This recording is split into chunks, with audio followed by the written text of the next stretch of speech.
नमस्कार दोस्तों, स्वागत है आपको स्टोरी हाउस चैनल में। दोस्तों, यह केवल एक ही भूतिया वाकया है जो अब तक मेरे साथ पेश आया है। मेरी उम्र फिलहाल 23 साल है और जब मेरे साथ यह घटना घटी थी तब मैं केवल 11 साल का था। मैं पश्चिम बंगाल की राजधानी कलकत्ता से हूँ। मैं जब केवल 1 साल का ही था तब मेरे परिवार को दिल्ली आना पड़ा था। क्योंकि मेरे पिताजी को दिल्ली में जॉब करनी थी तो मैं कलकत्ता केवल 1 वर्ष ही रह पाया था।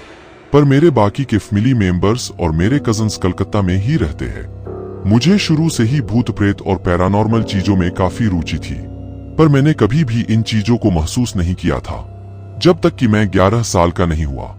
2008 के समय मेरे अंकल की शादी थी, इसीलिए हमें शादी में तो जरूर जाना था।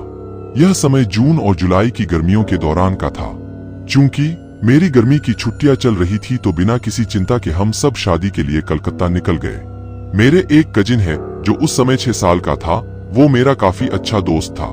जब हम वहां रह रहे थे तो एक दिन मेरे उस कजिन के पापा ने मुझे, उसे और मेरे 2 अन्य भाइयों को बाहर वॉक पर चलने को कहा, क्योंकि हम घर पर काफी बोर हो रहे थे। यह समय शाम का था और अंधेरा भी हो चुका था।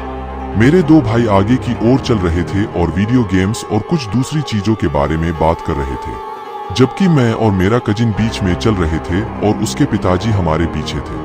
उस जगह पर काफी छोटी छोटी गालियां थी जहां से हम शॉर्टकट ले सकते थे, तो हम भी उनमें से एक तंग और अंधेरी गली में चले गए। अचानक मैंने एक जगह पर जाकर महसूस किया कि कोई तो है जो मुझे देख रहा है। पर यह मेरे दोस्त के पापा नहीं थे बल्कि कोई और ही था जो काफी गुस्से में था और वो नहीं चाहता था कि मैं वहां से गुजरूं। मुझे बिल्कुल ऐसा लग रहा था जैसे कोई मेरे पीछे काफी गुस्से में चल रहा हो। तभी मैंने महसूस किया कि किसी ने मुझे धक्का दिया है और जब मैंने पीछे मुड़कर देखा तो मैंने देखा कि पीछे मेरे दोस्त के पिताजी थे, जो कि मुझसे कुछ फीट दूर थे और वो ऐसा नहीं कर सकते थे। इसके बाद मैंने अपनी पीठ पर काफी जलन महसूस की। मैंने फिर से चलना शुरू किया और मुझे फिर से किसी ने हल्का सा धक्का दिया और फिर से मेरी पीठ पर जलन महसूस हुई। मैं जब तक उस गली से बाहर नहीं आ गया तब तक मुझे ऐसा ही लगता रहा जैसे कोई मुझे देख रहा हो। मेरे कजिन को भी किसी ने धक्का दिया था। वो जलन काफी तेज थी और मुझे काफी चिंता भी हो रही थी, पर यह बात मैंने किसी को भी नहीं बताई। मैं डर गया था पर फिर भी मैंने ऐसे दिखाया जैसे कि कुछ भी नहीं हुआ हो। जब हम वापस घर आए तो मुझे नॉर्मल फील हुआ। शादी खत्म होने के बाद भी हम कुछ दिन वहां रुके और जब हम वापस दिल्ली पहुंचे तब तक मेरे स्कूल भी खुल चुके थे।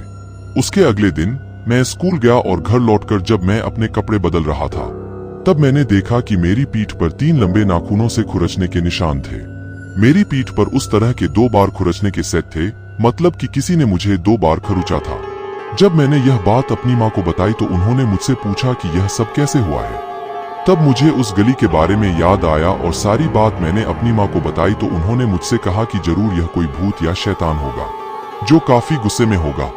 मुझे नहीं पता वो क्या था और वो क्यों मुझसे गुस्सा था।